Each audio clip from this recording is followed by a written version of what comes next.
প্রিয় দর্শক, আমি সিলেটের বৃহত্তম হাকালুকি হাওরের ঠিক মধ্যখানে ছকিয়া বিলে রয়েছি। অসাধারণ দৃশ্য আপনারা এই ক্যামেরার মধ্যে রেখে চতুর্দিকে আমি ঘুরাবো, দেখবেন আশেপাশে কোনো ধরনের বাড়ি দেখা যাবে না। এত সুন্দর জায়গা, গাছ দেখতে পাচ্ছেন কি চমৎকার গালিচার মতো। আমার পিছনে বিল রয়েছে, ছকিয়া বিল, এবং এখানে আশেপাশে যারা জেলে রয়েছেন তারা মাছ ধরে বিক্রি করছেন। অনেক সিএনজি এবং বিভিন্ন ধরনের টমটম, অটো গাড়ি বা অন্যান্য ট্রাক থেকে শুরু করে বিভিন্ন ধরনের বাইক এবং অনেক কিছুর সমন্বয় এই হাকালুকি হাওর। সো হাকালুকি হাওরে আসতে গেলে কি কি করতে হবে সেই সম্পর্কে আমরা এখানে দেখাচ্ছি কিভাবে আসবেন। হাকালুকির হাওরের মধ্যে যখন আসবেন তখন ওই বকশিমইল ইউনিয়ন হয়ে এখানে ঢুকতে পারবেন। তা হচ্ছে মৌলভীবাজার জেলার কুলাউড়া উপজেলা। সো আপনারা জানেন 6টি উপজেলা মিলে হাকালুকি হাওর গঠিত। সো সেদিকে যাচ্ছি না, আমরা 6টি উপজেলা অন্যান্য পর্বে বলেছি। হাকালুকি হাওরের মধ্যে কিভাবে আসবেন, ওই দক্ষিণ পার্শ্ববর্তী যে ছকিয়া বিল রয়েছে, কুলাউড়া উপজেলার বকশিমইল ইউনিয়নের বকশিমইল স্কুল অ্যান্ড কলেজের পার্শ্ববর্তী যে রাস্তা রয়েছে সেই রাস্তা হয়ে এখানে আসতে পারবেন। সো গোরকরণ এবং এখানে বাদে বকশিমইল দুইটি এলাকা রয়েছে, ওই দুইটি গ্রামের দুইটি রাস্তা রয়েছে।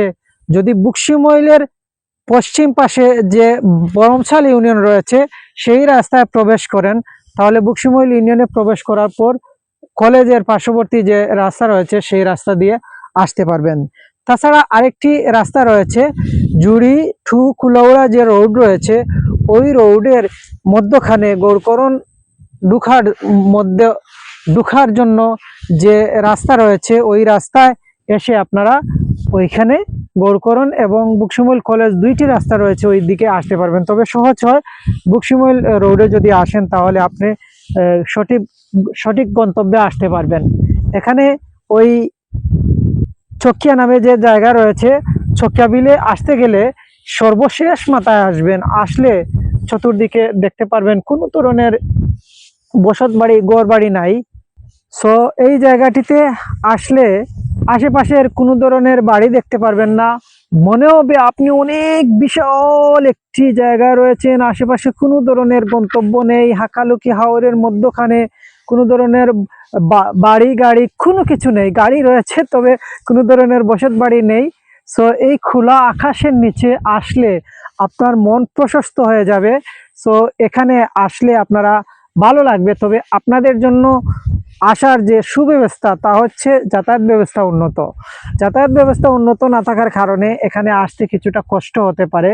কার্তিক মাসে, অর্থাৎ যখন বন্যা চলে যাবে, ওই বন্যার পরবর্তী সময় যখন এই বুরু ক্ষেত হয়, এই ক্ষেতের সময় দেখা যায় এই জায়গাগুলো শক্ত হয়ে যায়, অর্থাৎ মাটিগুলো শক্ত হয় এবং অনায়াসে আসা যায়।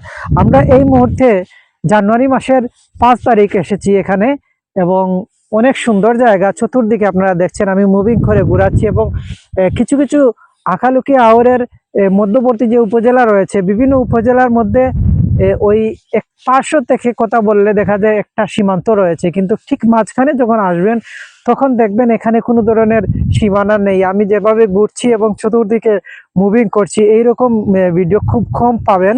সো এই জায়গাটিতে লাইভ থাকা অবস্থায় এভাবে চতুর্দিকে ঘুরছি। সো দেখতে পাচ্ছেন কিভাবে পরিবেশ, দুই পাশে এখানে এই বিল রয়েছে এবং আশেপাশে একটি ঢুকার মতো একটা রাস্তা রয়েছে শেষ সীমানায়। সো আপনারা দেখছেন আমি আপনাদের সাথে কথা বলছি, সিদ্দিকুর রহমান আপনাদের সাথে সব সময় বিভিন্ন তথ্য শেয়ার করি, বিশেষ করে সিলেট বিভাগের বিভিন্ন প্রাকৃতিক জায়গা যেগুলো সৃষ্টিকর্তার এত সুন্দর অপরূপ দৃশ্য। এই হাকালুকি হাওরে আসলে অনেক কিছু দেখতে পারবেন। তবে হাকালুকি হাওরের মধ্যে বিভিন্ন ধরনের মাছ রয়েছে, সেই মাছ এভাবে দিনের পর দিন ওই বন্যা পরবর্তী সময় এভাবে প্রতিনিয়তই মাছ ধরা হচ্ছে এবং এগুলো শহরাঞ্চলে বিভিন্ন গ্রামে যাচ্ছে। সো এগুলো মানুষ খেয়ে তাদের জীবিকা আহরণ করছেন এবং জীবন বাঁচাচ্ছেন, জীবন ধারণ করছেন। এটা একটা বিষয়। এই হাকালুকি হাওরকে ঘিরে মহাপরিকল্পনা নেই। এর কারণ কি এবং এ নিয়ে কোনো ধরনের সুপরিকল্পিতভাবে কিভাবে হাকালুকি হাওরের সম্পদ ধরে রাখা যায় এবং এগুলো আরো বৃদ্ধি করা যায় এবং এই মানুষ আশেপাশের যত উপজেলা রয়েছে মানুষের জন্য কি কি উপকারে আসে এবং এই আমিষ খাবার কত ধরনের মাছ রয়েছে, যাতায়াত ব্যবস্থা উন্নত করার পাশাপাশি এই বিল রক্ষণাবেক্ষণে কতটুকু ভূমিকা রাখা হচ্ছে সেগুলো দেখার বিষয়। নদী খনন, খাল খনন প্রপারলি হচ্ছে কিনা তা তদারকি করা, পাশাপাশি এই জায়গাটিতে যে সরকারি ভূমি রয়েছে সেগুলো কিভাবে আরো ডেভেলপ করা যায়, ভালো রাখা যায়, সকল ক্ষেত্রে মহাপরিকল্পনার প্রণয়নের প্রয়োজন রয়েছে। তাছাড়া কিছু কিছু কিছু জায়গা রয়েছে কৃষিক্ষেত হওয়া থেকে বঞ্চিত হতে হয়, অনেকেই কৃষিক্ষেত করছেন না। যাতায়াত ব্যবস্থার পরিকল্পনা না থাকার কারণে এখানে অনেক পিছিয়ে পড়ছেন। অনেক পতিত জমি এখানে রয়েছে যেগুলো ওই ধান চাষ হচ্ছে না। এগুলো না করার কারণ কি, এগুলো খতিয়ে বের করলে এবং মানুষের জন্য এই যারা এই জায়গা জমির মালিক রয়েছেন তাদের কাজে লাগানো যায় এবং তাদের উপকার করা যায়, এইরকম সরকারিভাবে প্রকল্প প্রণয়ন করে একটা পরিকল্পনা করলে এখানে উৎপাদন বৃদ্ধি পাবে। ওয়াচ টাওয়ারের প্রয়োজন রয়েছে।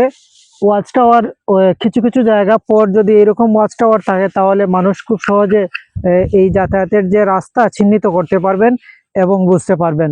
এই হচ্ছে বিষয়। সো এই জায়গাটিতে দেখছেন এখানে তাঁবু টাঙ্গিয়ে এখানে অনেকেই এই জায়গাটিতে রাত্রি যাপন করেন, খাওয়া দাওয়া করেন।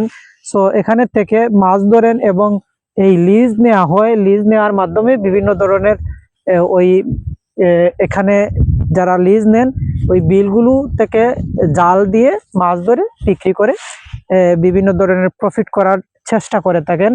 একটা অ্যামাউন্টের মাধ্যমে এগুলো লিজ নেওয়া হয়। হাকালুকি হাওরের মধ্যে অসংখ্য বিল রয়েছে, ছোট বিল, বড় বিল, গভীর বিল। এগুলোতে এত নিয়ামত, এত সুন্দর।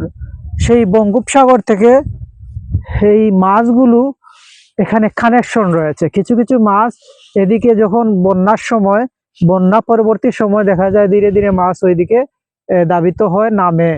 এক সময় এগুলো অনেক মাছ আটকে থাকে এবং অনেক মাছ ওইদিকে চলে যায়। যাই হোক, এই মাছ কিভাবে আরো উৎপাদন বৃদ্ধি করা যায় এবং কৃষি বান্ধব হাকালুকি হাওর এবং পর্যটনে ভরপুর এবং প্রাকৃতিক দৃশ্য আরো সুন্দর করে রাখা যায়, এরকম চিন্তা ভাবনার প্রয়োজন রয়েছে। যাতায়াত ব্যবস্থা উন্নত করার পাশাপাশি জায়গার মান কিভাবে বাড়ানো যায় এবং জায়গাটা কাজে লাগানো যায়, এইরকম পরিকল্পনা করলে দেশবাসীর জন্য ভালো। দেখছেন আমি একদম হাকালুকি হাওরের মধ্যখানে থেকে সরাসরি কথা বলছি।